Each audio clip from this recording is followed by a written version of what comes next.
Vamos então começar o nosso primeiro painel de hoje. Quem vai presidir esse painel é o Guilherme Sustera, que é coordenador do Grupo de Trabalho de Geração Distribuída da Absolar. Palmas. Vou ler rapidamente o currículo do Guilherme, vale a pena. Ele é eletricista, engenheiro eletricista e mestre em engenharia elétrica pela Escola Politécnica da USP, pós-graduado em economia pela London School of Economics e doutorando em administração de empresas pela FGV. Ele possui mais de 15 anos de experiência no setor elétrico, tendo atuado em cargos na área de regulação e planejamento de empresas, como a Duke Energy, National Grid e Renova Energia, além de ter gerido mais de uma dezena de projetos estratégicos nas principais empresas de energia do Brasil e em sua passagem também pela Roland Berger Strategy Consultants. E ele é sócio-diretor da Sammob desde 2016 e preside painéis aqui excelentes. Tudo bem? Bom dia, Guilherme. Bom dia, obrigado pela apresentação. Bom dia a todos, sejam bem-vindos. Quero aqui, em nome da Absolar, agradecer a presença de vocês. E a ideia hoje aqui é a gente dar espaço para os palestrantes, mais do que para o moderador. Meu papel aqui vai ser facilitar a discussão, então eu já vou passar a palavra aqui para os nossos apresentadores, para a gente ouvir as palavras deles e começar o debate. Perfeito. Então, eu vou apresentar agora, Guilherme, o coordenador estadual da Absolar em Minas Gerais, o Bruno Catapreta. O Bruno é especialista em energia solar fotovoltaica, com ampla experiência em gestão de relacionamentos com cliente, vendas e além de atuar como professor e palestrante no setor. Atualmente, ele é coordenador estadual em Minas Gerais da Absolar e também é membro do Conselho Fiscal desde 22. O Bruno também ocupa o cargo de diretor de relações institucionais do Grupo Melo Cordeiro, é graduado em administração de empresas, pós-graduado em energia solar fotovoltaica e possui experiência significativa em setores bancário, industrial e de comércio de material elétrico. Nós passamos a palavra, então, ao Bruno. Fique à vontade. Bom dia a todos. Tá ouvindo? Tá certinho? Bacana, bacana. Primeiro agradecer ao Guilherme, que é o nosso coordenador do Grupo de Trabalho GD da Absolar. Eu tenho muito orgulho de ser o coordenador estadual há 5 anos em Minas Gerais, que é um estado pioneiro em energia solar. Eu costumo dizer, Guilherme, que Minas Gerais é a locomotiva da energia solar em Minas. Tudo começou lá e lidera ainda a energia solar no Brasil. É líder disparado na GC e está aqui disputando o primeiro lugar com São Paulo na GD. Então, é um estado que a gente aprendeu muito, sofreu muito, sofre bastante. Algumas questões como inversão de fluxo está chegando aqui em São Paulo, no Rio Grande do Sul agora. A gente já lida com isso há 2 anos lá em Minas Gerais. Mas vamos falar de assunto mais agradável do que a inversão de fluxo, que é também um tema importante, que é um pouquinho sobre transporte e desafios. Pronto, para quem não conhece a Absolar, é sempre bom reforçar, representa a nossa tecnologia no país e fora desse. Sauaia, que é o nosso CEO, estava presente na COP agora, defendendo com unhas e dentes os ideais da energia solar fotovoltaica. É muito importante a gente ficar martelando isso. E eu tenho certeza que cada um de nós estamos num evento como esse e trabalhamos de forma direta ou indireta com a energia solar, temos o dever de ser embaixadores dessa tecnologia, de defender essa tecnologia. Existe interesse diverso. O Brasil é um país continental, é um país com a parte política muito forte. E não cabe mais, setor nenhum, ter pessoas que falam que não gostam de política, que não se envolvem de política. Tudo é política, gente. Aí não adianta, quando a gente precisa aprovar uma lei, um PL, algo para melhorar o nosso setor, se a gente não tem contatos fortes com senadores, com deputados. Por exemplo, a bancada da aviação é uma bancada fortíssima. Eles chegam com um projeto de lei, aprova rapidamente. A bancada rural é uma bancada muito forte e outras. E cadê a bancada solar? Eu tenho certeza que se eu tiver o prazer de conversar um pouquinho com vocês ali no café, eu vou descobrir que vocês conhecem um vereador da cidade de vocês. E esse vereador, às vezes, é primo do prefeito. E o prefeito tem acesso a um deputado estadual, que é muito amigo do deputado federal. Pronto, está aí uma ponte para a gente conseguir coisas grandiosas para o nosso setor. Isso é muito importante. E aí, eu, como coordenador da Bessolar, deixo o recado e o pedido para vocês, para aproximar da gente, independente de ser associado ou não, só para dar esse telefone, só para dar esse caminho, para ajudar o nosso trabalho. Tá? É um trabalho que a gente faz com muito prazer, voluntário, né, Sustelo? De forma voluntária. E a gente quer ver os resultados, mas às vezes falta aquela ajudazinha que vocês podem ter, tá bom? Vamos falar um pouquinho de logística agora. Brasil, país continental, todo mundo sabe disso. E energia solar é muito nova, que ainda chegou apenas em 2012. O grande volume começou a partir de 2018 e a gente viu de tudo, né? O grande problema que a gente vê na logística é pós-porto. Então, os equipamentos chegam no porto, está tudo ok, desembaraça tudo ok, aí começa aquela loucura. Desde empresários que não conhecem com profundidade, de transportadoras que trabalhavam com outros tipos de produtos e vêm se aventurar no nosso setor. Chegam com caminhões que não são corretos para transportar os nossos produtos. É nosso dever, como empresários do setor, com quem trabalha no setor, informar, fazer esse filtro antes da contratação, tá? Então, primeiro, desafio é o transporte, depois, armazenamento de forma incorreta. Se vocês entrarem no Instagram, aí, facilmente vocês vão encontrar empresas, distribuidoras, integradoras que armazenam de maneira incorreta. Ô Bruno, qual que é a maneira correta? Vem escrito na embalagem, o próprio fabricante fala. Se o fabricante fala que o empilhamento máximo é 2 pallets, não pode pôr 3, um em cima do outro. Muito menos 4, muito menos 5. Eu já vi 6, Sustero. Isso causa problema. O produto está lacrado, fechado, vai dar problema. E aí? Você que recebeu esse equipamento, pode ser um vício oculto, você não viu como é que estava armazenado no seu distribuidor, como é que veio o transporte.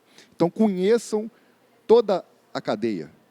Peçam vistoria. A Bessolar tem um programa de certificação que é para isso, para ajudar a validar toda a cadeia. Tá? Embalagem, gente. Quem aqui trabalha com integração, levanta a mão, só para me entender. Quem aqui é integrador?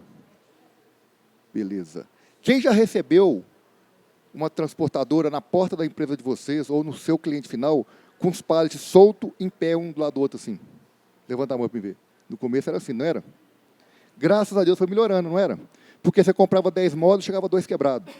Mesmo que a distribuidora honrasse a garantia, olha a canseira, era mais 10 dias para voltar o produto para você, seu cliente brigando, que a obra não termina. E aí o mercado foi regulando, vocês foram entendendo que isso está errado, falavam com o distribuidor assim, não vou aceitar não, viu? Manda para mim no pallet. Manda para mim num caminhão que tem uma prancha para me entregar da maneira correta do meu cliente. Não adianta o integrador ser super profissional, ter NR10, NR35, e esse equipamento chegar para ir lá numa Kombi, numa Fiorino, que eu já vi chegar. Não é isso? É um grande desafio. Mas a gente fica falando assim, todos nós somos responsáveis por melhorar o nosso setor. Todos. Então, não aceitem esse tipo de transporte. Tá bom? Ó, o que a gente precisa fazer desde sempre? Eu tenho vínculo a alguma distribuidora, tem a primeira, a segunda, a terceira que eu tenho costume de comprar. Vai lá visitar o CD dele. Fala, meu amigo, está errado esse armazenamento aqui. Eu compro o módulo, não sei, da Trina, da Canede, não importa o fabricante. Liga para a fábrica, qual é o armazenamento que vocês aceitam a garantia? Se tiver errado no seu distribuidor, já nem compra, gente. Isso é uma maneira de nivelar o mercado por cima. É uma maneira de vocês contribuírem para a melhoria do nosso mercado. Olha um monte de ações que a Bessolar faz, que muitas das vezes não chega essa informação para vocês. A gente está sempre 3, 4 passos na frente, lutando para melhorar o setor. A gente já está trabalhando em questões de logística reversa, estamos trabalhando com questão de descarte do produto, e tudo isso demanda horas e horas de reuniões.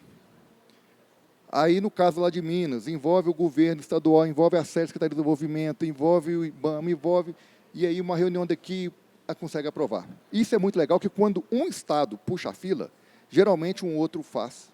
Um deputado copia a lei de um lado para o outro, e as coisas caminham. A gente já tem o 662 lá do Ceará, a gente já tem também em Pernambuco, em Minas Gerais, e está caminhando. Isso é um assunto pouco discutido, não é? pouca gente fala de logística reversa, de reciclagem de equipamentos. Temos poucas empresas ainda fazendo no Brasil, mesmo porque o módulo tem uma garantia muito longa, mas vai chegar o momento do retrofit. E eu falo de grandes usinas. Curiosidade, aquela grande usina de Minas Gerais, uma das primeiras do Brasil, 350 mega lá na cidade de Pirapora. Ela foi feita em 2012, finalizou em 13/14, 1.600.000 módulos. Lá é módulo da Canede de 660, Susteno. Já tem estudo pronto que vale a pena tirar todos aqueles módulos, fazer o retrofit e colocar módulo de 700. E o que eu vou fazer com 1.600.000 módulos de 260? Estão funcionando, estão perfeitos. E aí? Pode estar surgindo um mercado de segunda vida útil dos módulos. Meus amigos empresários aqui já pensaram nisso? De ser especialista, de ser a primeira empresa do Brasil especialista nesse segmento? Porque o mercado de bateria automotiva já está pronto, já nasceu com isso, não é? Eu uso no meu veículo, depois eu tiro, coloco na minha casa, coloco no meu sítio. E os módulos fotovoltaicos? Para uma instalação residencial, muitas vezes, com 8 módulos ali, 2.000 que investor, por exemplo, atenderia perfeitamente. Eu tenho módulo na minha casa, Sustera, que é de 330. De 5 anos atrás, está lá, lindo, maravilhoso. Eu não vou mexer tão cedo. Na minha residência, está ótimo. Para um grande empreendimento, qualquer pontinho a mais ali muda tudo o jogo, né? Mas para a residência, não. Então, vamos pensar nessa dica do Brunão aqui, desses mercados que estão chegando, tá, gente? Limpeza de módulo é um mercado muito bom, manutenção de usina é um mercado muito bom, reciclagem de equipamento é um mercado fantástico. E essa questão de segunda vida já é realidade. Segunda vida de módulo já é realidade. Minas Gerais, de novo, dando exemplo, Sustera. Nós fomos os primeiros estados a ter uma lei, uma regulação para política reversa, para reciclagem. Nós conseguimos, via ofício agora da sede também, um exemplo que o governador assinou para empresas de baterias, quem estiver escutando aqui, sediada dentro do Estado, incentivos fiscais, doação de terreno e muitos outros benefícios dentro do Estado de Minas. Isso é muito bom. Tomara que São Paulo... Gente, aquela lei de Minas Gerais, um dos motivos que fez Minas Gerais estourar em energia solar. Por quê? Grande disponibilidade de terra, excelente índice solarimétrico e uma lei estadual que isentava de pagamento de ICMS de usina até 5 mega. Isso é fato. Então, 18, 19, 20 usinas só saíram em Minas, né? O que aconteceu? 21, 22, começou a ter muita usina grande em São Paulo, Rio de Janeiro e Espírito Santo. Eles copiaram a lei de Minas. Isso permite, entre estados da mesma região, todos são da região sudeste. Então, tomara que rapidamente São Paulo, Rio, Espírito Santo e os outros estados copiem as boas práticas. Também. A gente fica muito feliz. A gente quer ver o crescimento da energia solar no Brasil inteiro. E tem um gráfico que, de vez em quando eu mostro, eu gosto, aquele que das 10 principais cidades do Brasil em energia solar, tem cidade de todas as regiões. Então, a energia solar é muito democrática. Ela não tem privilégios, né? Depende muito da expertise dos empresários aí locais puxar a fila. A Bessolar novamente contribuiu com a consulta pública sobre logística reversa.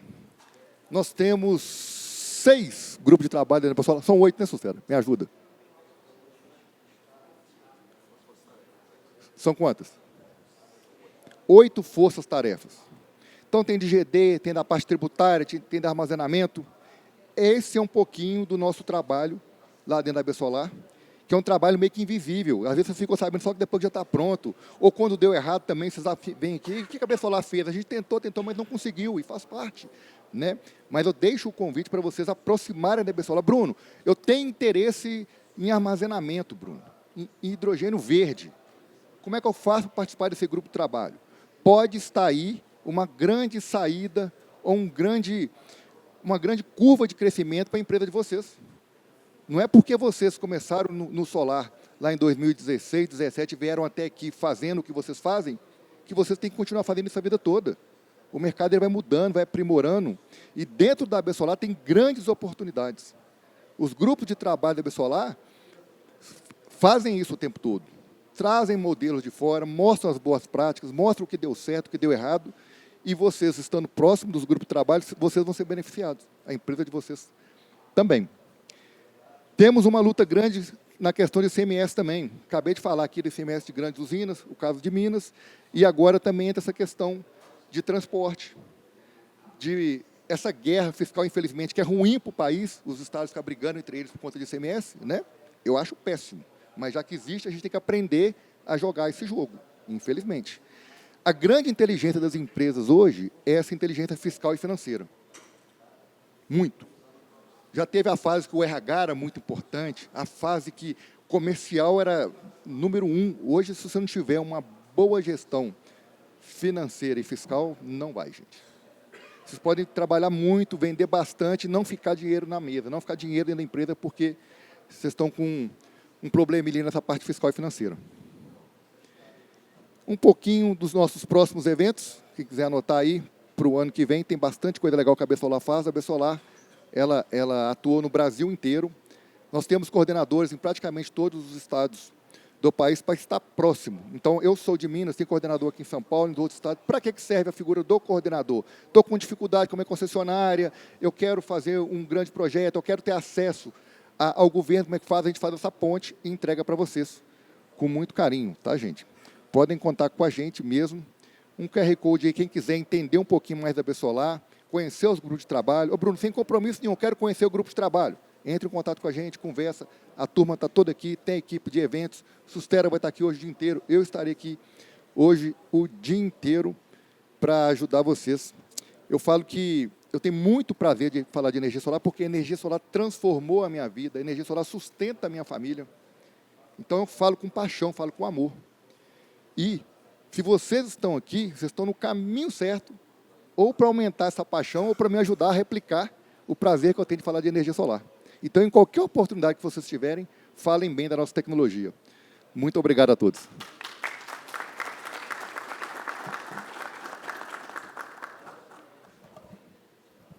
Muito obrigada, Bruno. E agora nós vamos ouvir a especialista em regulação da Comerc, a Ana Carla Petit. A Ana, ela tem mais de 20 anos de experiência em regulatório, gestão estratégica de operações, gestão de risco e middle office, e ela atua em cargos executivos do setor de energia em empresas como Braskem e Odebrecht Energia. A Ana está há 8 anos no grupo Comerc Energia e hoje ela atua como diretora de assuntos regulatórios e institucionais do grupo. Ana é engenheira química, também é advogada, ela é mestre em engenharia mecânica com pós-graduação em produtos financeiros e gestão de risco e MBA em gestão executiva, e nós ficamos muito felizes que é a única mulher desse nosso painel tão poderosa. Fica à vontade.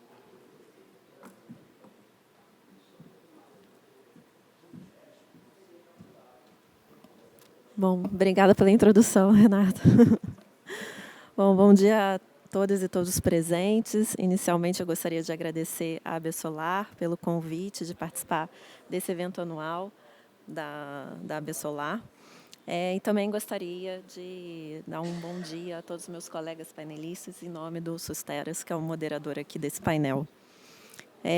Também gostaria de introduzir brevemente a empresa que eu represento. Como a Renata introduziu, eu trabalho na Comerc Energia já há mais de 8 anos, e a Comerc Energia é a maior plataforma do Brasil na oferta de produtos e soluções em energia e descarbonização. Hoje a gente tem cerca de 2,1 gigawatts de potência operacional em projetos de geração centralizada e projetos de geração distribuída, predominantemente da fonte fotovoltaica. Bom, coube a mim hoje falar sobre os atuais modelos regulatórios e a ampliação de investimentos nos projetos de geração distribuída. Então, dando um contexto, atualmente existem 2 modelos regulatórios que permitem consumidores de energia elétrica a gerarem a sua própria energia. O primeiro deles é o da autoprodução, que é o mais antigo e foi normatizado lá no final da década de 90. E ele é aplicável a consumidores que já atuam e podem atuar no mercado livre de energia. O segundo modelo, que é o mais recente, então, é o da micro e mini geração distribuída, que é aplicável então aos consumidores cativos e que foi introduzido aí no nosso ordenamento no ano de 2012. Bom, então, como eu falei do título aqui da palestra, o foco desse painel é MMGD. Então, atualmente, por meio, né, da lei, formalizado, né, por meio de uma lei, da Lei 14.300 de 2022, existem 4 modelos de micro e mini geração distribuída, né? O primeiro deles é o autoconsumo local, que é, de longe, né, o mais usual, que é aquele em que os painéis solares eles estão, né, nos telhados, ou seja, a geração está no mesmo local em que o consumo ocorre. O outro modelo é o autoconsumo remoto, então, que é basicamente, né, o telhado, só que é como se o telhado estivesse em outro lugar. Então, é o mesmo titular, o mesmo CNPJ, o mesmo CPF, que desenvolve e opera uma geração, né, uma micro-mini geração, em um local e aloca essa energia num outro local, numa unidade consumidora que está localizada em outro local, desde que tanto o local de geração quanto o local de consumo estejam dentro da mesma área, de uma mesma área de concessão de uma distribuidora. Há também os empreendimentos com múltiplas unidades consumidoras, que também é uma geração local, só que, ao invés de ser um único titular, são vários titulares que se unem para fazer essa geração, e o consumo ocorre no mesmo local, ou em uma propriedade contígua, né? Quer dizer, não pode ter via pública, não pode ter rio, não pode ter nada, né? Então, a geração e o consumo ocorrem dentro do mesmo local, só que é um conjunto de consumidores que não possuem o mesmo CNPJ ou o mesmo CPF que fazem esse modelo.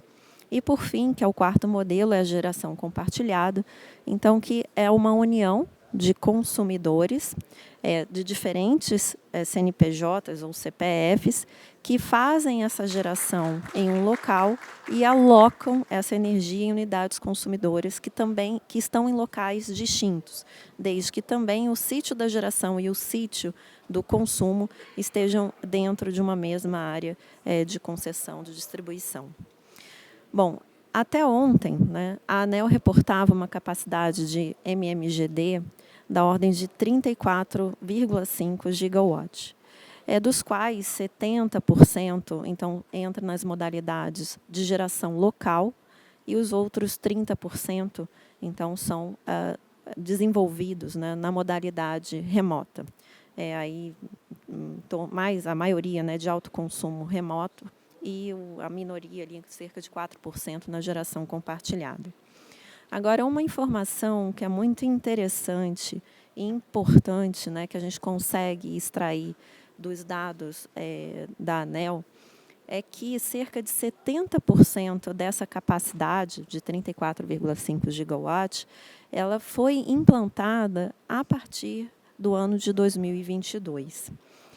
E é claro, né, que até o Bruno comentou sobre isso, né, ao longo do tempo vem sendo feito um esforço, né, para melhorar, então, essa viabilidade dos empreendimentos ou dos investimentos em micro e mini geração distribuída, não só nas condições logísticas, também nas condições, na própria evolução ali do valor do investimento, das condições econômicas, de financiamento, mas 2022 foi a publicação da Lei 14.300, e que, então, trouxe para um normativo legal as diretrizes de geração distribuída. E, dessa forma, é uma evidência que a segurança jurídica é um fator muito importante para a ampliação dos investimentos em MMGD. Então, nesse momento, e também da minha, né, obviamente focando aqui na minha expertise, nesse momento é a concretude da segurança jurídica trazida pela Lei 14.300, um dos principais pontos para ampliação e preservação dos investimentos em MMGD.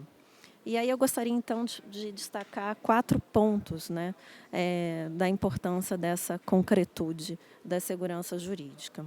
Então, o primeiro é o entendimento de quaisquer dos modelos da MMGD seja o autoconsumo local, o autoconsumo remoto, os empreendimentos de múltiplas unidades ou de geração compartilhada, que eles sejam entendidos como consumo próprio, né, até expresso lá na Lei 14.300, no artigo 28. E, então, em função desse entendimento e do que é de fato, que é um consumo próprio, não deveria, né, incidir tributos sobre a parcela de energia compensada.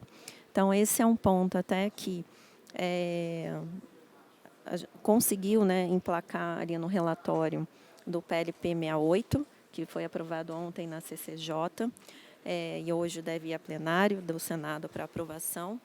Mas a gente ainda sabe que, mesmo com a aprovação, a gente ainda vai ter aí algumas discussões após a publicação da lei. E até lá, né, até a finalização da transição da reforma tributária, a gente ainda vai viver o mundo do ICMS, então ainda é uma luta que a gente precisa lutar, né, e vencer. O outro ponto é o acesso ao REID por projetos de mini geração distribuída, que é a não incidência do PIS/COFINS sobre a compra dos equipamentos.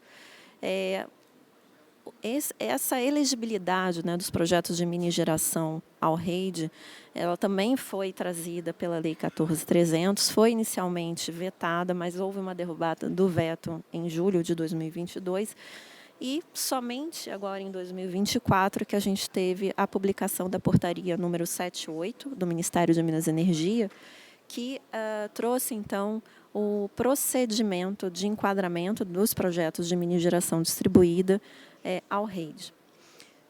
Só que, no entanto, a gente já percebe, né, que aprimoramentos da interpretação e da aplicação dessa norma, desse procedimento, são necessários. Eu não digo nenhuma alteração da norma, mas uma alteração do entendimento e aplicação da norma. Uma vez que a primeira leva de projetos que se candidataram, né, ao enquadramento do REID, apenas 12% foram admitidos como elegíveis. Então, assim, não dá para entender, né, que os empreendedores ou preencheram com informações erradas, ou, enfim, não souberam preencher o formulário, mas aqui a gente acredita, até pela análise dos relatórios que foram emitidos pela ANEEL, de que realmente pode estar havendo uma má compreensão sobre o procedimento colocado. O terceiro ponto que eu queria trazer é o acesso à rede de distribuição, por meio da redução da assimetria de informações, sobre tanto a capacidade do escoamento e conexão das redes de distribuição, bem como da evolução do cronograma de obras de conexão, quando essas são necessárias. Segundo dados da ANEEL, ainda existem cerca de 8 GB em projetos de geração distribuída, que pediram orçamento antes da data de 7 de janeiro de 23 e, portanto, eles são classificados como, ou podem ser enquadrados como GD1. No entanto, quando a gente olha, né, qual é o status desses empreendimentos, a maioria ainda possui pendências relacionadas à emissão de orçamento, ou seja, 2 anos aí, quase 2 anos, né, ainda com pendências de emissão, pendências na assinatura do CUJ e ainda pendências de andamento de obras de conexão. Então, em função, né, dessa ausência de informação transparente, simétrica, né, não entende, fica até difícil para os empreendedores, primeiro, né, fazer uma boa escolha sobre os seus pontos de conexão. Segundo, entender e eventualmente contestar, porque para contestar você tem que entender as negativas de orçamento, as identificações ou os indicativos de inversão de fluxo e, eventualmente, a apresentação de orçamentos elevados, né? Além disso, quando já se superou toda essa etapa de orçamento, cujo, quando a obra, há necessidade de obras de conexão ali de responsabilidade da distribuidora, por muitas vezes a evolução desse cronograma de obras ela também não é transparente. E aí você, se programa, né, com uma limitação de recursos, seja de dinheiro, de pessoas, né, de equipamentos, para colocar determinados empreendimentos de pé naquele cronograma que foi pactuado, e aí, 2 dias antes de conectar, ou que seja um mês antes de conectar, se recebe uma notificação, uma comunicação da distribuidora de que não será possível fazer a conexão naquela data inicialmente pactuada. Então, é um atraso que a gente não tem qualquer gerenciamento e, por não ter informação, a gente também não consegue melhor gerir os nossos recursos. Quando, eventualmente, se a gente tivesse total transparência da evolução desse cronograma também, a gente poderia até, eventualmente, repactuar, enfim, entendendo também o lado da distribuidora, que também está ali onerada com as suas limitações de recursos, enfim, seja de pessoas, seja de dinheiro, que às vezes também não é possível atender naquele prazo inicialmente pactuado. Então, seria importante que houvesse tanto essa transparência do cronograma, como a possibilidade de fazer uma repactuação desse cronograma, sem, claro, perder aí a possibilidade de enquadramento como GD1. E o último ponto que eu trouxe, e tem vários, né, mas eu decidi então restringir só a 4, porque senão a gente ficaria aqui horas, é o cálculo dos custos e benefícios da MMGD, que também foi trazido pela Lei 14.300, e que vai fundamentar qual é a parcela da tarifa de energia que não vai ser paga pelo consumidor cativo que decidir gerar sua própria energia para empreendimentos ou geração que foi solicitado orçamento a partir de 7 de janeiro de 2023. Então, existe um período transitório que se encerra ali entre 2029 e 2030, e pós esse período transitório, então, não sabemos qual é essa parcela da tarifa de energia que não será paga na parcela, né, proporcional à parcela da energia que é compensada. Esse tema, felizmente, entrou na agenda regulatória da ANEEL, do biênio 2025-2026, sem uma data ali taxativa de conclusão dessa discussão. Então, é um tema que a gente acha que vai estar ali finalizado no final de 2026, cerca de 3 anos antes do fim desse período de transição, o que traz certa insegurança sobre a viabilidade desses investimentos após o período de transição. Então, para encerrar minha fala, a continuidade da ampliação dos investimentos de MMGD necessita, sim, de boas condições econômicas. A gente está num momento difícil, aí, de juros muito elevados, de câmbio também muito elevado, de condições de CAPEX atrativas. Esse, assim, a gente estava até conversando antes do painel, o CAPEX já reduziu bastante, o preço dos módulos, dos painéis em si, já caíram muito, mas também a gente precisa de segurança jurídica para a implantação e preservação desses projetos. Obrigada e bom dia a todos, bom evento.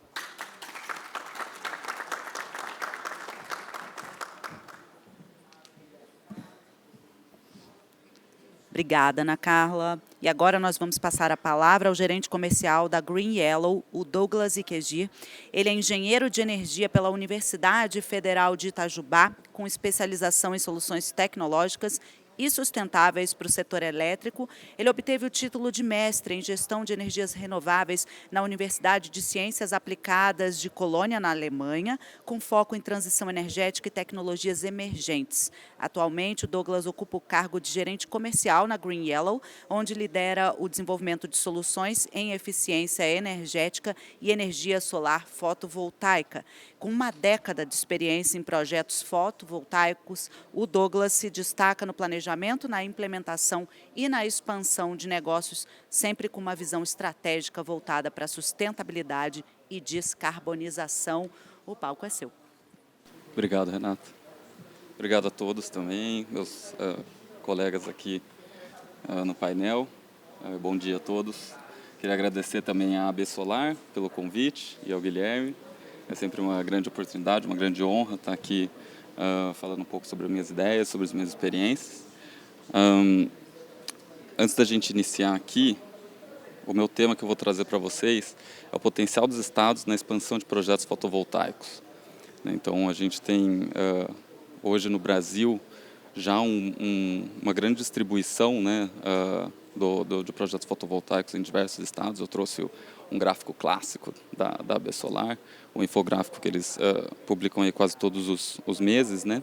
E a gente vê uma distribuição, de certa forma, aqui, que não traz uma relação direta com a irradiação, né? Que acho que seria o fator mais óbvio quando você pensa no potencial de cada um dos estados para a implementação de projetos fotovoltaicos, né? Então, os principais estados ali, em São Paulo, Minas Gerais, Rio Grande do Sul, Paraná, Mato Grosso, Goiás, Santa Catarina, por exemplo, não necessariamente são os estados que têm maior radiação. Claro, a Minas Gerais é uma exceção ali, mas Santa Catarina está ali ocupando a 7ª posição. Então, quando a gente pensa, né, quais são os fatores que vão efetivamente demonstrar o potencial de um estado, não vão estar vinculados somente à irradiação. Eu trouxe aqui 3 fatores, tá, que permitem a gente avaliar o potencial de cada um desses estados. E é claro que um principal fator que a gente o mais óbvio que a gente tem que analisar é o recurso natural na irradiação. Então é claro que o potencial de cada um deles vai estar vinculado à irradiação local. Um segundo ponto é os custos desses projetos, né? Então, custos não só de investimento inicial, CAPEX, mas também de operação desses ativos durante toda a vida útil deles, né? O OPEX desses projetos. E um terceiro ponto é o potencial desse mercado, né?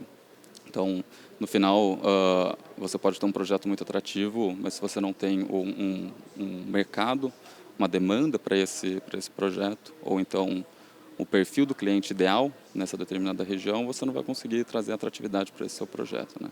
Eu gostaria aqui de abordar esses 3 pontos, tá, individualmente, que eu acho que a gente consegue detalhar um pouquinho melhor.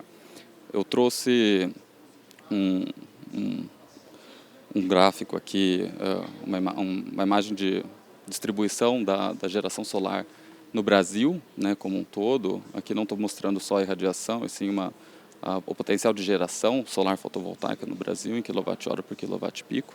Mas a gente pode ver que o Brasil tem uma distribuição, um potencial muito grande de geração. Tem aquela clássica comparação, né, o potencial do Brasil no local com menor potencial de radiação é comparável com o melhor potencial de geração na Alemanha, né? Então, a gente enxerga que existe um potencial gigantesco, mas em cada um dos estados pode haver uma diferença significativa dentro de um próprio estado, né? Um exemplo disso é a Bahia. A região de Salvador, ou a região ali leste da Bahia, ela tem um potencial muito menor do que o potencial oeste, né? O que causa até muitas vezes confusão, né? Você vai solicitar ali talvez um investimento ou um financiamento de um projeto, e você só de falar que está na Bahia, todo mundo quer olhar para esse projeto, mas no final, se você tem um projeto no lado leste, você pode estar comparando ali um projeto com níveis de radiação até mesmo iguais ao da região sul do país, né? Que é o caso aqui, por exemplo, do Paraná. A região de Curitiba tem uma radiação muito menor do que a região de Londrina, que pode ser até 35 vezes maior do que o nível de radiação de Curitiba, que é comparável, inclusive, é maior do que os níveis de radiação da Bahia, do lado leste, né? Então, é muito importante no momento que você vai fazer a avaliação do potencial de um estado, ou dentro do seu estado, onde você vai instalar um sistema fotovoltaico, avaliar o potencial do recurso natural. O segundo ponto que eu gostaria de trazer aqui é em relação aos custos do projeto, né? A gente tem diversos custos durante a vida útil de um projeto que vão ser incididos aí desde o início, durante o desenvolvimento e implantação do projeto, e depois durante a operação. Eu trouxe alguns aqui que eu acho que são relevantes para a gente fazer a nossa análise. O primeiro deles é os custos de desenvolvimento do projeto, né? No momento que você tem um projeto, seja de rooftop ou um projeto de geração distribuída, um projeto de geração centralizada, você vai ter custos de desenvolvimento, né? Pode ser o custo de estudos elétricos, ou os custos da análise do próprio terreno, ou custo da compra do próprio projeto, né? Que já pode incluir ali toda a questão da regularização fundiária ou da licença ambiental, né? Então, é importante escolher um local, né, onde você tenha menos problemas, né, ou menos possibilidades de ter problemas fundiários, e, em especial, a questão de licença ambiental, né? O desmatamento, por exemplo, pode ter um custo relativamente elevado, né? a supressão vegetal, eu digo. A terraplanagem e drenagem é, sem dúvida, um custo relevante, né? Então, a escolha ideal do imóvel onde você fazer essa instalação é importante para você evitar custos que podem ser significativos e até mesmo reduzir aí a atratividade do seu projeto.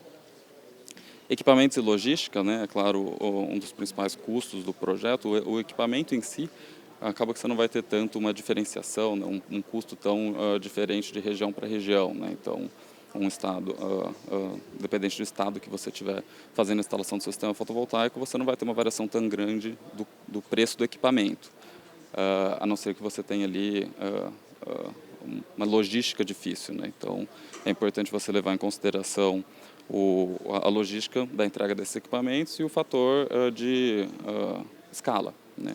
Quanto maior o projeto, mais barato ele fica. Então, a depender da região, pode ser que você não consiga atuar com projetos de pequena escala, porque nessa região você não tem todos os fatores relevantes ali, suficientes para que você consiga viabilizar esse projeto. Somente com projetos de grande escala, é algo que tem que ser avaliado. Um fator outro importante aqui na questão dos equipamentos é o potencial que você tem ali de financiamento, né? Então, é claro, é importante escolher os equipamentos certos para você conseguir financiar, e as linhas de financiamento elas vão ser diferentes em cada uma das regiões, né? Então, se você tem um projeto, por exemplo, no Nordeste, você pode financiar com BNB ou Sudene, enfim, linhas subsidiadas, e a depender da região no Centro-Oeste com Sudeco, enfim, é importante levar em consideração a região e os equipamentos que você está utilizando para conseguir subsidiar e alavancar a atratividade desse projeto. A instalação é um ponto importante, né? Quando você está avaliando os diferentes estados, você pode ter custos de instalações diferentes, dentro de um próprio estado também, né? A proximidade com regiões metropolitanas pode trazer uma redução do custo de instalação, então é importante levar isso em consideração.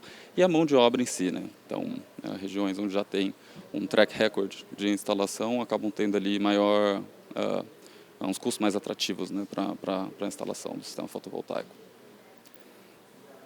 Depois que o sistema está instalado, né, você tem ali custos de operação. Eu trouxe 2 aqui importantes para a gente analisar, que é a demanda contratada. A depender da concessionária de energia que você está instalado, você vai ter que pagar uma demanda contratada, que pode ser maior ou menor, né? E isso pode mudar completamente a atratividade de um projeto, né? A gente sabe que no Goiás, por exemplo, a demanda contratada é baixíssima, né? Porque a Equatorial Goiás tem uma demanda baixa para usinas conectadas no Grupo A.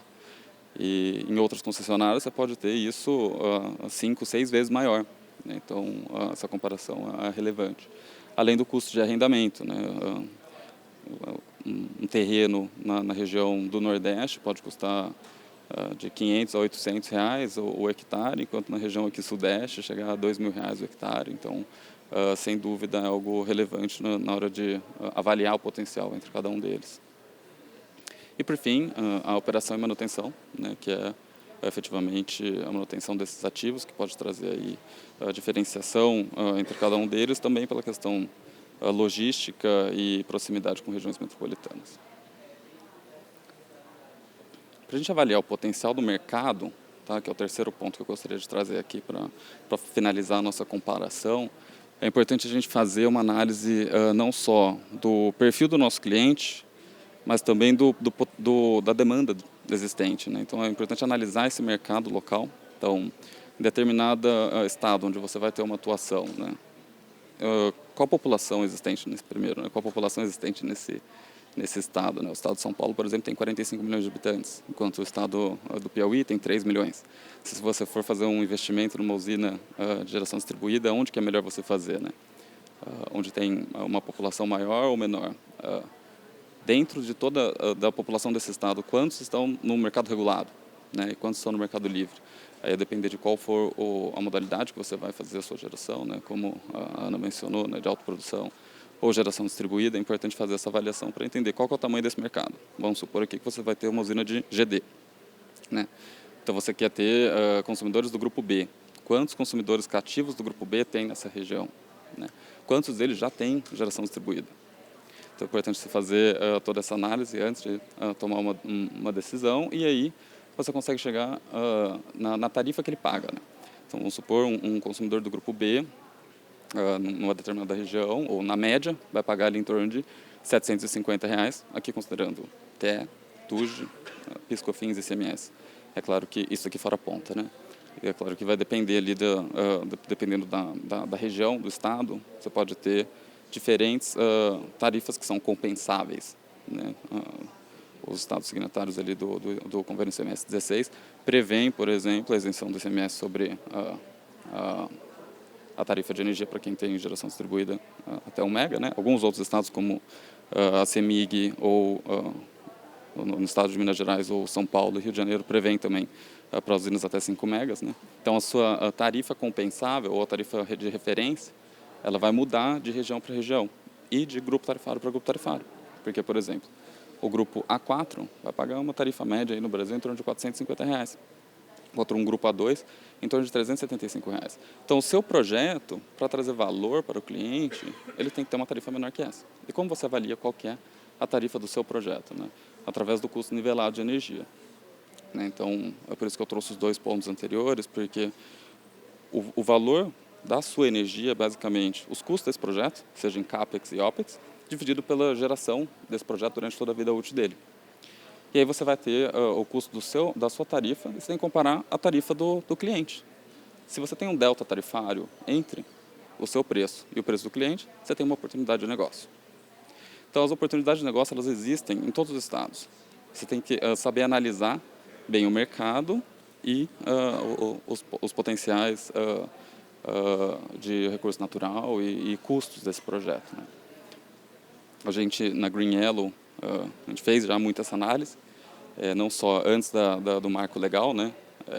Mas depois, em especial, né, depois do marco legal de 2022, que trouxe aí uma mudança regulatória na GD, e a gente teve que reavaliar cada um dos estados, né, todos eles, para ver se a gente ainda tinha uma atratividade. E é engraçado, porque tem ainda potencial em alguns estados para executar projetos de GD2 e GD3. É claro que, considerando aí redução expressiva, significativa aí do CAPEX dos projetos, mas a gente avaliou que potencialmente haveriam 3, né, concessionárias onde conseguiria atuar, mas não tem mercado, né? Uma delas é muito pequena, que é o caso da SEB, é muito difícil você encontrar um terreno, os terrenos são muito caros, o que inviabiliza ali a execução desse projeto, por exemplo. Ou então o caso da Energisa, no Mato Grosso, que a gente tem um mercado ali relativamente saturado. Então, apesar, né, da tarifa da concessionária ser alta, o que melhora aí, aumenta o delta tarifário entre o nosso preço e o preço do cliente, o mercado já está saturado, tem muito já player atuando em geração distribuída na região, o que acaba aí trazendo uma inviabilidade para a implantação e investimento desse tipo de projeto lá. Então, no final, acho que a mensagem principal que eu queria passar aqui é: existe potencial em todos os estados, né? O importante é utilizar a estratégia certa para conseguir avaliar esse potencial. É isso, muito obrigado.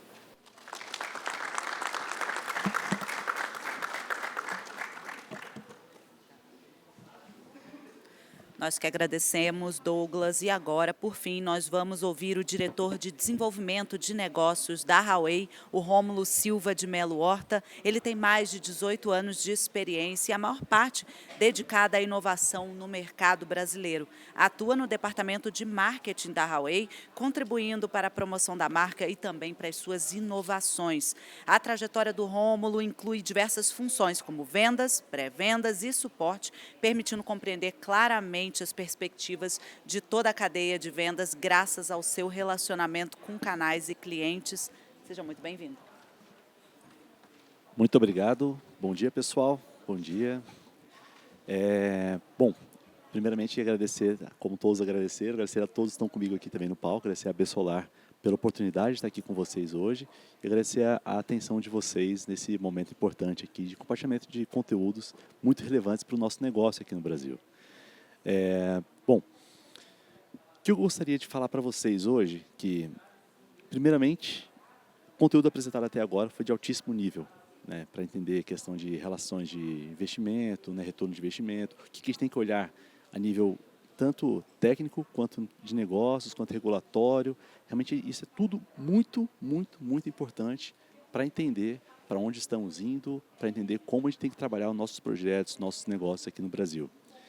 E tem um detalhe que eu acho que é importantíssimo a gente considerar, que é a questão técnica, de fato, dos equipamentos que estão sendo relacionados nos projetos em geral. Então, quando a gente fala de retorno de investimento, a gente olha custo do equipamento, a gente olha instalação, a gente olha uma série de fatores ali, mas a gente às vezes esquece de analisar de fato a realidade técnica dos equipamentos, que isso só tem quem tem experiência, na verdade. Então, muitos entraram recentemente no mercado de energia, para geração de energia fotovoltaica, e olharam basicamente o preço dos equipamentos. Falaram assim, é tudo igual, eu vou fazer mais barato para poder ter o retorno mais rápido do meu investimento.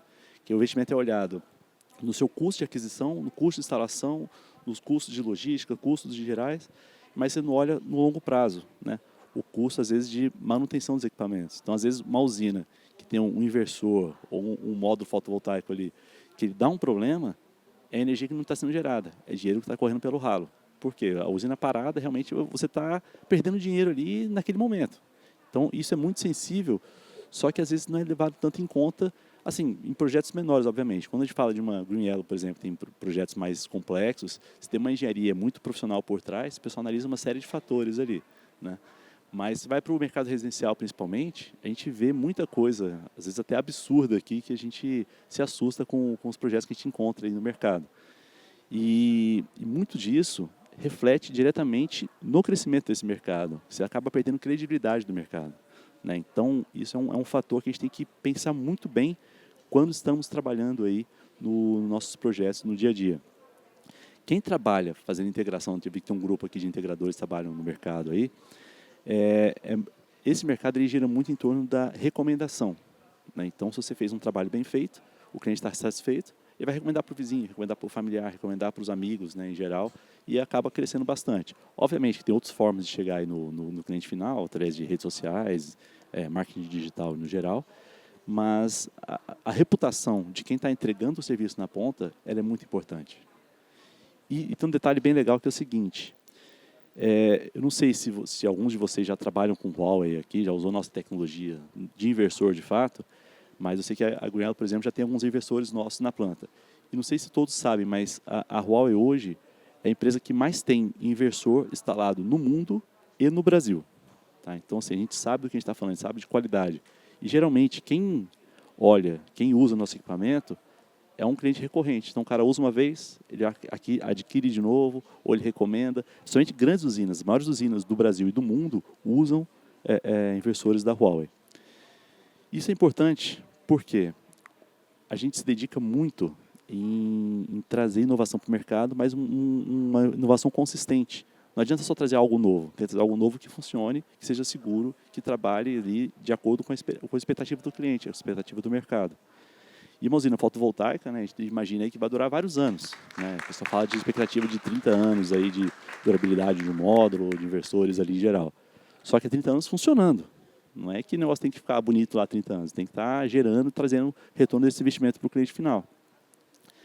E a gente se preocupa muito com isso. E tem outros fabricantes, obviamente, no mercado que trazem uma qualidade, só que tem muito fabricante também que está preocupado somente em entregar o baixo preço ali e chegar para o mercado e fazer um volume rápido ali de crescimento. Esse cara ele vai vender bem, só que traz um passivo de risco aí para quem opera nesse mercado gigantesco, tanto de falha do equipamento, de trazer insatisfação do mercado, mas também de risco, de fato, de incêndios nas residências, incêndios nas plantas, sendo instalados isso. E tem um ponto que é muito importante, a Bessolar também foi fundamental aí, na questão da profissionalização do mercado. Então, tem várias regulamentações novas que surgiram, que do Inmetro trabalhando muito forte para isso também, para trazer mais segurança para as instalações fotovoltaicas. E isso traz uma segurança não só para o usuário final, mas também traz uma melhor qualidade de equipamentos para o mercado brasileiro. Então, aqueles fabricantes que traziam os equipamentos menos valiosos para o mercado estão começando a se profissionalizar para atender a regulação brasileira. E isso ajuda todo o mercado, ajuda a todo mundo a estar no patamar acima aí de profissionalismo para o mercado. Então, assim, um detalhe realmente que é muito importante analisar tecnicamente qual é o equipamento que você está usando. Tanto o módulo que você está usando na sua instalação, os módulos caíram muito de preço nos últimos anos aí. Então, assim, o payback de uma usina fotovoltaica hoje. E está muito mais atrativo do que era 1 ano e meio atrás, ou até 6 meses atrás, vem caindo realmente muito rápido o preço ali. Só que esse payback é do payback do CAPEX. Quando você vai olhar o OPEX, a operação da sua usina, uma usina parada não está gerando. Então, você está perdendo dinheiro e está atrasando o seu payback ali. Né? Então, realmente é algo que tem que ser olhado com bastante carinho e atenção ali para trazer um negócio mais sustentável a longo prazo. E outro detalhe importante, a regulação vem mudando muito rápido no Brasil, vem evoluindo muito rápido. Né? Então, a gente tem várias mudanças para esse mercado, o mercado está se profissionalizando, está subindo de nível ali, seguindo até tendências de nível internacional. Tem mercados mais maduros, por exemplo, como na Europa, que a gente vê bastante. E a tendência que a gente vê é que só o sistema fotovoltaico nas instalações não será mais suficiente aí para trazer um retorno de investimento bem interessante. A gente tem que analisar também a questão de armazenamento de energia. Então, você pode trabalhar de formas inteligentes ali para usar uma bateria, um sistema de bateria de armazenamento, não só para você armazenar energia e usar na sua casa, mas para você trazer inteligência financeira para injetar numa hora que seja mais interessante, né, ter um payback mais interessante desse investimento. Então, as usinas fotovoltaicas que antes eram só módulo fotovoltaico, inversores em geral, você vai trazer bateria para trazer um retorno maior do investimento ali. A pessoa fala, mas sistema de baterias é um sistema caro e tal. Mas, se você parar para pensar, bateria é caro se você olhar só o CAPEX. Mas se você analisar todo o investimento que o retorno desse investimento vai trazer, cara, a bateria acaba ficando um sistema realmente bem valioso ali e vale a pena o investimento. Tá? Fica bem atrativo para isso. Quando a gente fala de residências, a regulação até 2029, ela está empurrando o usuário final para cada vez mais gerar e consumir. Essa é claro, né, para a gente o que está acontecendo. Em vez do cara gerar, injetar e trazer retorno e tudo mais, vai cada vez mais valer menos esse tipo de prática. E a bateria vem aí para suprir essa necessidade, para atender o consumo do cliente ali, mais dentro de casa do que para fora ali em geral.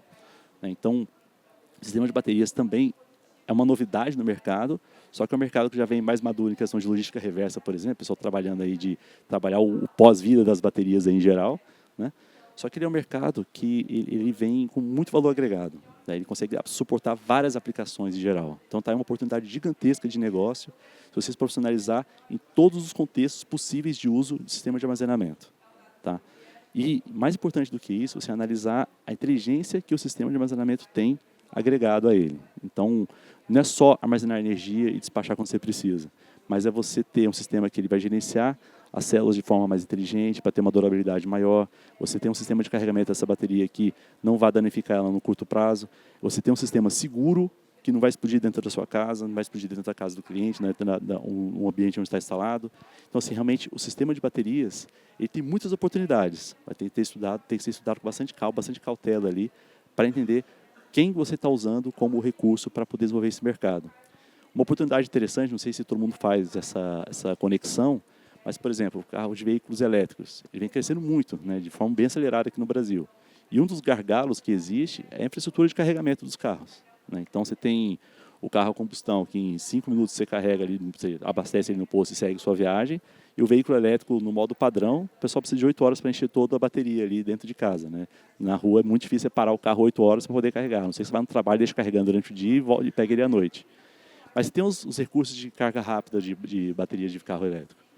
E a gente tem muitos casos já operando na China, estamos trazendo para o Brasil em breve, que é o supercarregador veicular. Só que para ele funcionar adequadamente, ele demanda uma infraestrutura de rede mais robusta, rede de energia.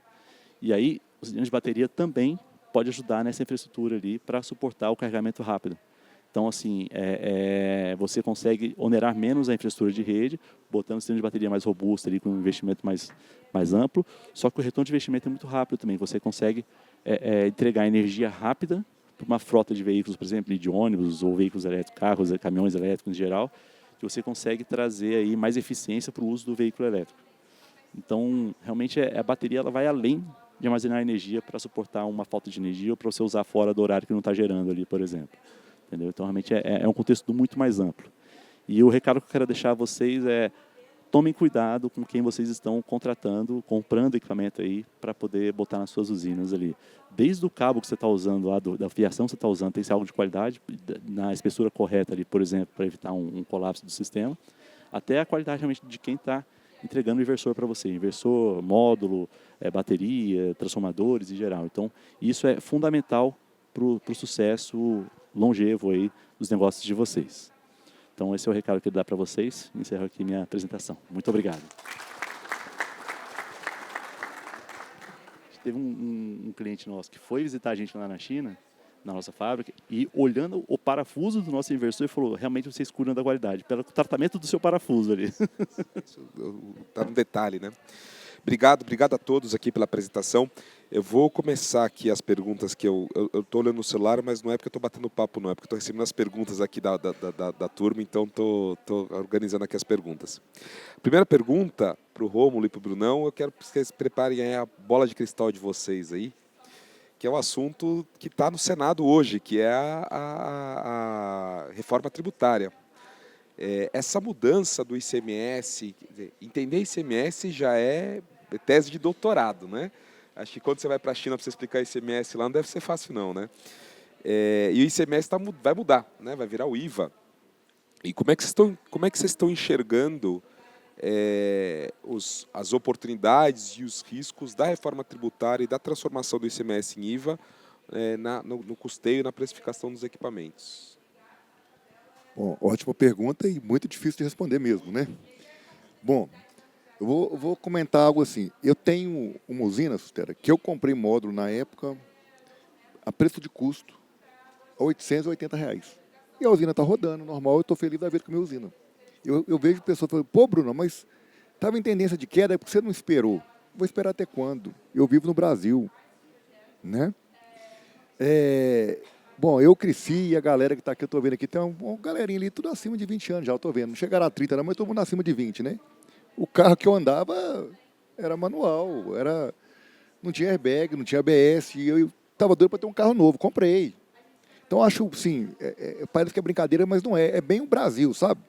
Pode passar e dar tudo certo, pode parar esse projeto e barrigar para 2026, pode ser aprovado esse governo ou entrar no próximo. A gente vive num país cheio de estabilidade. Ser empresário no Brasil não é brincadeira, ainda mais no setor fotovoltaico. Aqui eu acho que um ano aqui é 3, 4 que a gente vive num ano só, né? Então não parem os seus projetos por conta disso. Eu acho que fazer um contrato bem amarrado ajuda, Sustento. E aí tem que ser um acordo entre as partes, né? Por exemplo, dólar. Quem imaginava há 6 meses atrás que o dólar ia bater R$6? Ninguém. E hoje é a nossa realidade. Eu trabalho numa distribuidora, eu importo equipamento o tempo todo. Quando eu ligo para a Huawei lá, toda hora ele me dá um preço diferente. E tem vezes que ele fala assim, ô Brunão, espera um pouquinho. Capaz de melhorar semana que vem. Eu espero. Tem hora que ele fala assim, compra correndo que vai subir. E aí? Chega na ponta. Então, você comentou algo que eu achei muito bacana, diferente de valor e preço. Qual é o valor para o empresário que vai ter o supermercado dele, a padaria dele, qualquer tipo de comércio dele, que não vai mais sofrer com apagão, que aqui em São Paulo ficou 2 dias, 3 dias sem energia, se você instalar um sistema com inversor e bateria? Isso não tem preço para ele, tem valor. Então, Sustera, eu acho que eu estou respondendo da maneira para os empresários entenderem, para não ficar com medo de precificar, não ficar com medo se você falar de tudo também para o cliente final ali, ele não vai fazer nada da vida. Vocês não vão comprar carro, vocês não vão fazer viagem nenhuma, vocês não vão planejar as férias das crianças em fevereiro. Estou com medo do dó, estou com medo de ICMS, vamos parar de ver, né? Então, sim, tem um bom apoio fiscal financeiro e vira que segue. E complementando, acho que a resposta foi fantástica aqui, o Brasil está em constante transformação, tanto tributário, quanto técnico, quanto mercadológico de fato, né? Então de tendências e tudo. E reforma tributária, eu gosto de olhar com um olhar positivo, que tende a simplificar. E para mim, dentro do universo que eu trabalho com chinês, rapaz, é muito complexo explicar a questão tributária brasileira, né? Realmente precisa de um curso quase que de pós-graduação para entender isso daí. Mas assim, de fato, a mudança vai acontecer. O quando que é o problema, né? A gente não sabe quando exatamente que vai ser de fato virar a realidade para a gente. Mas a gente tem que estar sempre olhando para frente, pensando, tentando entender o que está acontecendo, mas tem que viver o agora, tem que acontecer agora também, fazer negócio de forma estruturada, né? E em parceria com o seu cliente, não é só uma venda que você está executando, você está construindo um relacionamento de parceria com ele. Então tem que estar junto, trabalhando para entender como é que as mudanças vão impactar aí os próximos anos aí dos negócios em geral. Muito bom. E agora para a Ana e para o Douglas, a gente tem visto, bom, esse é um mercado meu também, da GD compartilhada, que tem crescido de forma bastante significativa, né? Até o TCU resolveu se meter nesse assunto, de tanto que está crescendo esse mercado, né? Mas, ao mesmo tempo, a gente tem essa incerteza da GD2, que a Ana comentou aqui, né? Eu queria ouvir de vocês um pouco como é que vocês estão enxergando essa janela de crescimento desse mercado de GD compartilhada até agora e o que vocês esperam para os próximos meses e próximos anos. Bom, Susteras, no nosso entendimento, a janela de GD compartilhada ela ainda vai seguir ali esse estoque de projetos que podem ainda ser enquadrados como GD1. Eu não vou me recordar agora o número exato, mas desses 8 GB que eu comentei, de que ainda tem em estoque, boa parte deles, assim, acho que mais do que 80%, 85%, são de projetos de geração compartilhada. Então, o que já é um indicativo de que essa modalidade ainda mira o enquadramento como GD1. E justamente porque esse modelo, né, eu até comentei isso uma vez, né, é difícil imaginar que alguém vai chegar na rua e vai falar para os vizinhos, galera, vamos fazer um empreendimento de geração compartilhada. Então, não é um modelo que é previsto na lei e que é importante que existam empresas que permitam o desenvolvimento e a facilitação do acesso de consumidores diferentes, que não se conhecem, que não têm qualquer tipo de ligação, possam acessar essa modalidade de suprimento, que é a geração distribuída, e aí precisa dessa empresa, então, que vá atrás, né? Vá atrás de terreno, vá atrás de licenciamento ambiental, vá atrás do projeto de engenharia, do fornecedor de equipamento, faça a operação da usina, OIM, depois a etapa posterior, que também é muito complexa, que é do gerenciamento do rateio, dos créditos, dos excedentes. Então, assim, não é um modelo que é fácil imaginar que, se não tiver uma empresa ali que seja essa facilitadora, possa prosperar. E se está na lei, justamente, ela pode ser executada e permitindo acesso de consumidores que ou não possuem espaço, né, para fazer a GD, ou não possuem crédito para fazer um financiamento ali de colocação do painel. Então, essas empresas hoje, creio que a maioria ainda mira o GD1 e está aguardando justamente, então, a conclusão do trabalho de custos-benefícios para entender como é que fica, então, essa tarifa, né, pós ali o período de transição, para aí sim poder desenvolver novos projetos, como GD2 ou GD3, ali, em função, que varia em função do tamanho do empreendimento, principalmente, né? Então, acho que é isso. A gente vai seguir concluindo os planos de negócio em GD1 e em tempo de espera para poder entender, então, como é que fica a atratividade, né, de um empreendimento desse pós-período transitório. Obrigado, Ana. Eu não poderia concordar mais do que isso. A gente tem, né, conversado com muitas pessoas do setor e a gente realmente tem muitas empresas ainda desenvolvendo projetos de GD1, né? Ontem mesmo aqui no setor conversei, um tem 30 mega ainda para desenvolver em 2025, outro tem 40, outro tem 20, enfim. A própria Green Yellow, né, está desenvolvendo aí alguns projetos ainda em GD1, mas a expectativa é que esses projetos acabem logo, né? E aí, como eu mencionei, né, os projetos em GD2 e GD3, eles vão ter que ser avaliados, né, de uma forma muito mais estratégica. Então, para a continuidade da geração compartilhada, vai ser essencial, né, que, primeiro, os custos dos equipamentos continuem reduzindo, né, e a tarifa das concessionárias subam. Né? No final, você vai ter que escolher quais são as concessionárias onde o seu projeto seja mais atrativo. Isso pode ser que seja possível, né? Em especial, aí a gente tem que analisar o custo nivelado da energia do seu projeto em comparação com um projeto, com uma tarifa de uma concessionária durante a vida útil toda do projeto. Né? Então, a tarifa da concessionária ela pode subir ou descer. né? Então, tem grandes concessionárias aqui na região do Sudeste que estão com perspectivas de queda, enquanto as do Nordeste estão com perspectiva de aumento, em especial porque a TUJ vai ter muito investimento ainda no sistema de distribuição, o CDE, né, vai ser uma equalizada entre as regiões. Então, é possível que haja ainda um desenvolvimento, né, desses projetos em GD2 ou GD3, mas é necessário essa segurança, né, em especial regulatória aqui, de entendimento de qual que vai ser a tarifa do cliente, né, de referência a partir de 2029 ou 2030, né, o que está pendente aí de validação ainda da ANEEL.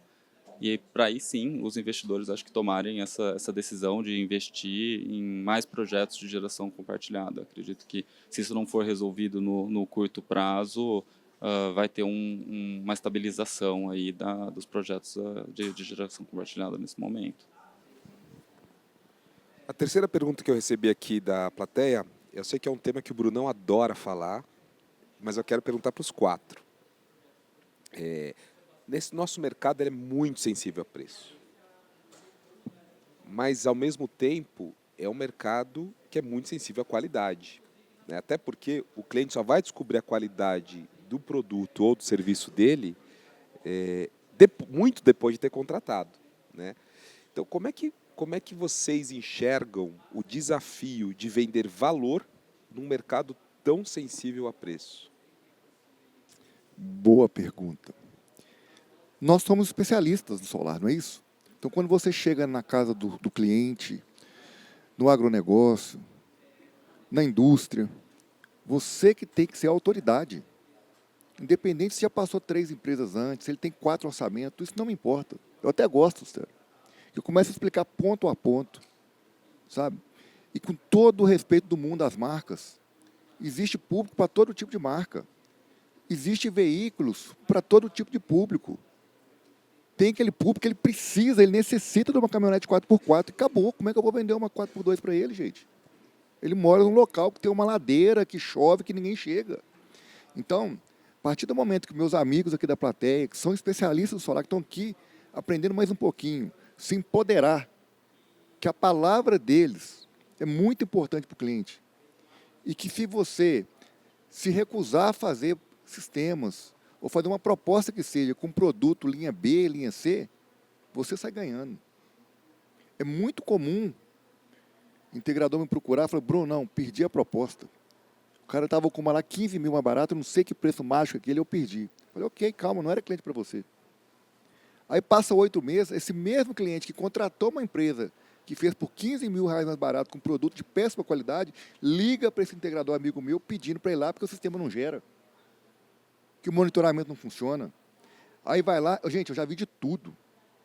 Quando acontece problema lá, principalmente em Minas, que eu sou coordenador em Minas, o pessoal pede ajuda, liga para a Bessolar, que a Bessolar me aciona. Eu já subi no telhado, que o cara comprou 80 módulos, chega lá, tinha 76 só. O cara roubou 4 módulos do cliente dele. Isso é roubo, é polícia. Eu falei, meu amigo, isso é casa de Bessolar, não é casa de polícia. Eu já vi casos que a gente vai fazer medição, o sistema realmente não entregava. Vocês estão acompanhando bem o que está acontecendo no mercado, a questão dos fake power? Sabem o que é isso? Já escutaram essa expressão? Quem já escutou? Levanta para ver. Aí muita gente nem escutou. É módulo falso, gente. Tem etiquetinha que é 500 watts e está entregando 450, 430. E olhe lá. O Inmetro está indo nas distribuidoras, pegando a amostra, está indo nos telhados, está fazendo... Eu estou achando lindo, maravilhoso. Nós da Bessolar que provocamos o Inmetro para fazer isso. O Inmetro não dá conta. O Inmetro é um órgão para tomar conta de tudo no Brasil inteiro. Vocês imaginam? Ele toma conta da qualidade da manteiga, do sapato, da lâmpada e agora tem o solar para tomar conta. Vocês acham que o cara do Inmetro sabe, entende do solar? Não. Nós tivemos que dar uma aula primeiro para ele, explicar o que é um teste, o que é um flash teste, os testes obrigatórios e por aí vai. Então, mais uma vez, o nosso setor está amadurecendo. Vocês têm que se posicionar. Vocês fazem uma venda e, geralmente, vocês vão concordar comigo ou não, mas a venda dos meus amigos ali da plateia é para o camarada que é pai da amiguinha da escola dele. É compadre do outro. É o cara da outra escola. Poxa, como é que eu vou colocar algo ruim? Mesmo que você coloca no contrato ali que a garantia da assistência técnica é de 1 ano que seja, ou de 2, se daqui 3 anos parar, ele vai ligar para você, não tem jeito. Então, por favor, não trabalhem com módulo ruim. E hoje tem muita informação, está fácil de você verificar a qualidade do equipamento. Basta se posicionar. Quando o mercado todo se posicionar, nivelar por cima, naturalmente vai se regular. Aquele que trabalha com produto ruim ou fazendo serviço de baixa qualidade vai sair do mercado. Adicionado nessa sua fala, que foi bem completa, bem interessante, o Fake Power não está só no módulo. Tem inversores também entregando Fake Power, ou não entregando, né? Então, tem teste que o próprio Inmetro está fazendo, tem universidades testando ali, para comparar, de fato, se o equipamento está entregando o que está na etiqueta, está no descritivo do equipamento. E tem muito equipamento aí que não está entregando. Então, quando você faz o dimensionamento do seu projeto, analisando ali para o cliente final, você consome tanto, vai botar o solar aqui, vai ter um desconto assim, assim, assado. O cara está fazendo a conta no lápis ali. Às vezes faz o financiamento olhando essa conta. Então, vai reduzir o que ele vai consumir de energia, vai usar isso aí para pagar o financiamento. Beleza, faz por conta do payback. A partir do momento que não está entregando a potência esperada ali, você está pagando mais quanto de energia para a concessionária, está pagando financiamento, então o seu custo está aumentando no mês ali. Então, de fato, entender o que é o valor para o seu cliente ele quer, de fato, economizar na energia, ter um sistema que vai funcionar de acordo com o que ele espera, né? E você que está entregando isso para o seu cliente, você não quer voltar lá para arrumar um problema que o negócio não está gerando, não está entregando, tem que ficar fazendo teste e tudo mais. Você tem que olhar, de fato, o valor do seu trabalho, da sua capacitação, do seu serviço de instalação e da qualidade do insumo que você está usando no seu projeto. Porque isso vai representar o valor da sua profissionalização. Então, o seu cliente vai enxergar isso para você. De fato, acontece muito. Tem cliente que não é para ser seu cliente. Teve uma ocasião que a gente foi levar uns clientes nossos para conhecer a Huawei lá na China lá e tal. E tinha um outro fabricante que estava levando um pessoal também para conhecer. Falei assim, mas vamos juntar as agendas? Aí eu falei até com o meu chefe, assim, mas o cara vai no nosso concorrente antes, depois vai na gente. Ele, é bom que ele vá no concorrente, é bom que ele compare, para mostrar realmente qual a diferença do valor agregado ali que a gente traz na nossa solução, na nossa entrega aqui para o cliente final. Não está entregando só o inversor, tem muito mais coisa por trás. Então, realmente, você mostrar o seu profissionalismo, explicar para o seu cliente a diferença do seu orçamento, que custa 15 mil a mais, por exemplo, é explicar que o que você está entregando, o cara vai ficar tranquilo. Se ele não quiser comprar de você, não é seu cliente. Depois ele pode voltar, em muitos casos. Bom, Teres, assim, acho que não tem muito mais a complementar nas falas do Bruno. E também, o que eu acho que eu posso falar aqui, acho que no mundo da geração compartilhada, né, é muito fundamental o atendimento, né, pós ali a adesão do consumidor aos modelos de consórcio, né? Então, acho que tem um início, que é o entendimento do modelo, né, de que o consumidor ele vai ser um consorciado, e, posteriormente, como é que ele vai observar, né, essa adesão numa redução de custo para ele, né, gerado por uma energia renovável. Então, acho que esse atendimento que vem depois também é um valor que é percebido, né? Então, parte ali da qualidade dos equipamentos, do investimento, da eficiência ali daquela planta, mas depois também o valor que ele tem que perceber na qualidade desse atendimento, né? Porque a gente estava até conversando, né, antes do painel, é o mundo do Reclame Aqui, é o mundo do Procon, e então a reputação das empresas que atendem esse mercado de geração distribuída, ela também pode ser medida por esses órgãos, né, que lidam diretamente com o consumidor. Então, para mim, são os dois lados. É o técnico do equipamento e também o atendimento. Eu concordo com isso, Ana. Eu enxergo que as empresas que têm hoje se destacado, né, na geração distribuída, atendendo diretamente o consumidor final, elas agregam valor através de prestações de serviço também, né, que é o caso, por exemplo, aqui da Green Yellow e da Comerc, locando ou operando ativos no longo prazo e também realizando a operação e manutenção desses ativos em nome do cliente, né, para que o cliente não tenha que se preocupar de nenhuma forma com a geração ou a operação dessa usina, inclusive até mesmo às vezes garantindo geração, garantindo performance, garantindo disponibilidade. Isso agrega muito valor. Só que adicionalmente a isso, tem também toda a pauta e questão ESG e sustentabilidade, né? Então, a gente tem hoje, grande parte dos nossos clientes são grandes grupos ou empresas multinacionais que têm uma pressão gigantesca por descarbonização. Então, a gente trazer essa pauta para a mesa sempre traz muito valor, né? Então, tem cliente, né, que não está nem querendo ver o benefício econômico, quer ver a sustentabilidade desse projeto. Sabe? Então, a gente sempre mostra esses números, né? A quantidade de carbono que deixa de ser emitido, né? Quantas árvores ou quantas casas poderiam ser abastecidas com isso. Enfim, acho que esse é um ponto que hoje em dia está muito em pauta e é sempre importante e relevante trazer ele durante uma apresentação de uma proposta para o seu cliente. O Amir Klink tem uma frase interessante que ele diz que o mar não é um obstáculo, o mar é um caminho, né? Então, se você resolve velejar da América até a África, você sabe que você vai ter que passar pelo Oceano Atlântico. Da mesma forma, no nosso mercado, as distribuidoras não são um obstáculo, elas são um caminho. Elas são um obstáculo, mas é um obstáculo que a gente sabe que existe. Como é que vocês estão enxergando esse relacionamento, essa gestão das distribuidoras, das diferentes distribuidoras, né?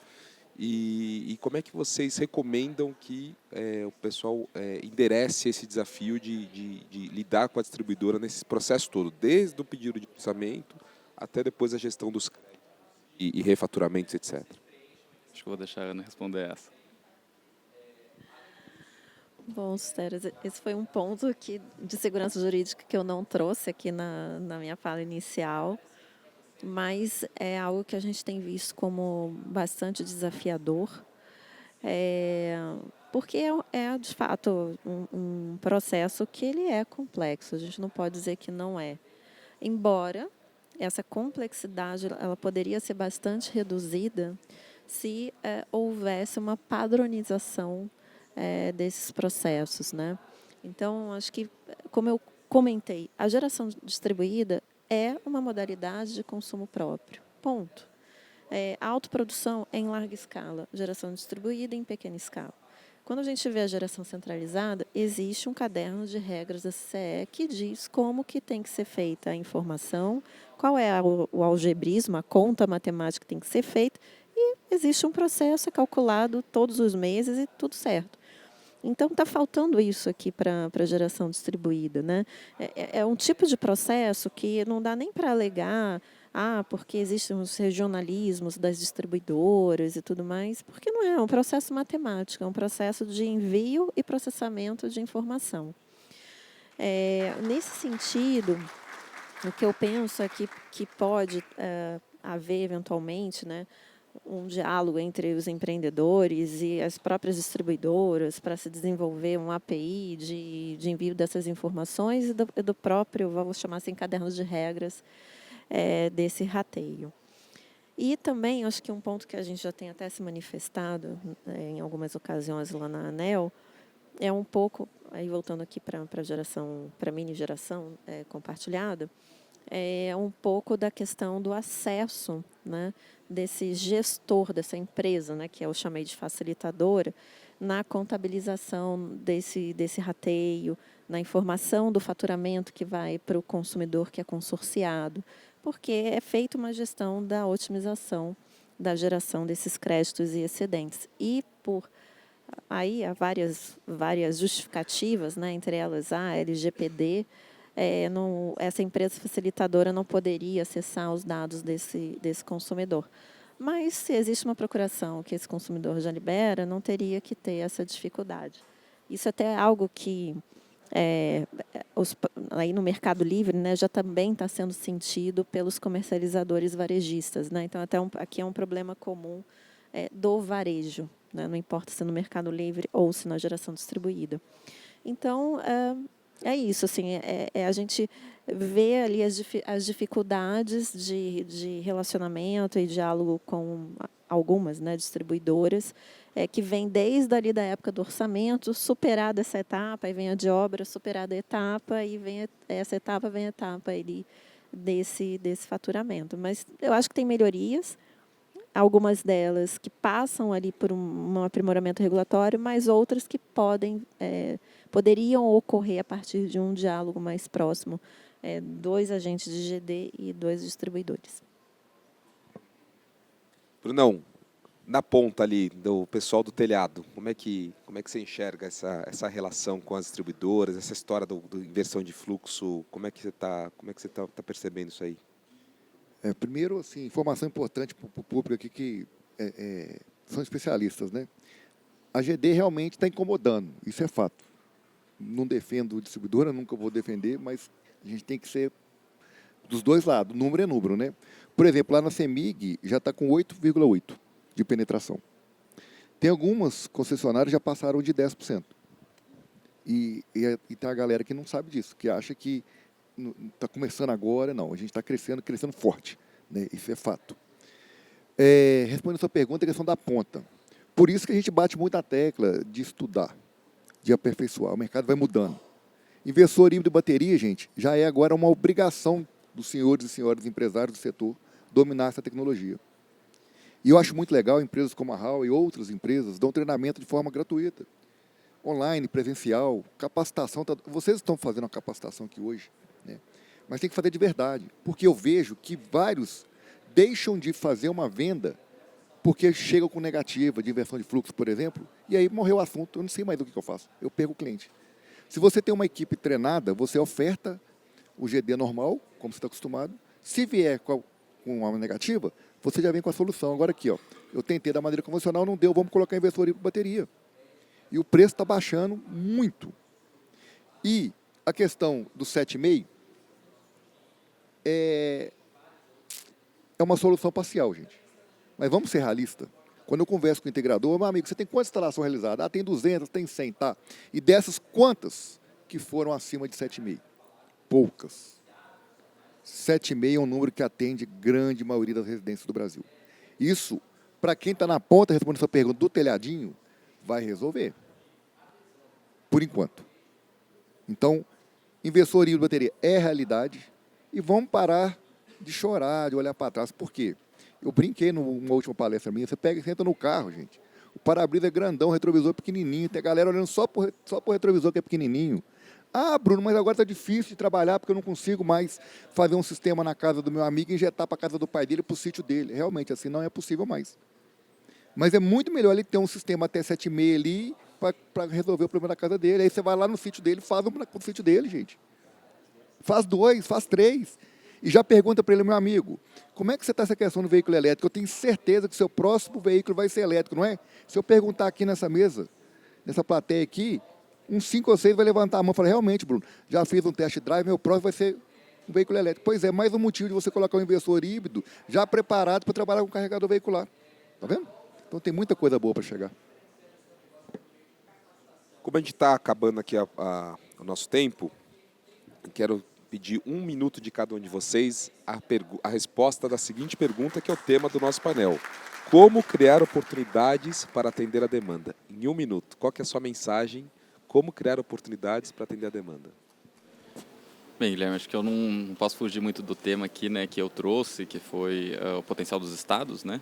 Então, as oportunidades, elas podem ser criadas utilizando a estratégia certa, né? Acho que é muito em linha com tudo que eu apresentei aqui. É importante avaliar o seu projeto, a atratividade do seu projeto, também levando em consideração o mercado em potencial e o perfil desse seu cliente e saber vender um produto que vai agregar valor, né? Também em linha com o seu último questionamento, né? Então, trazer aí toda essa questão de, né, operação e manutenção, garantias e a pauta ESG e sustentabilidade. Bom, segurança jurídica, obviamente ter aí um ambiente de negócios favoráveis, né, com aí juros mais baixos, boa taxa de câmbio, a queda do CAPEX, né, e do OPEX também que o Diego trouxe é também fundamental. E essa pauta também da descarbonização, né? Porque assim como a Green Yellow já está vendo, a Comerc também vê clientes que já buscam, né, as soluções de energias renováveis e de eficiência energética, independentemente de necessariamente elas serem mais baratas, né? Então, já existe essa preocupação mais evidente com a pauta de descarbonização. Bom, eu gostaria de resumir em duas sentenças aqui.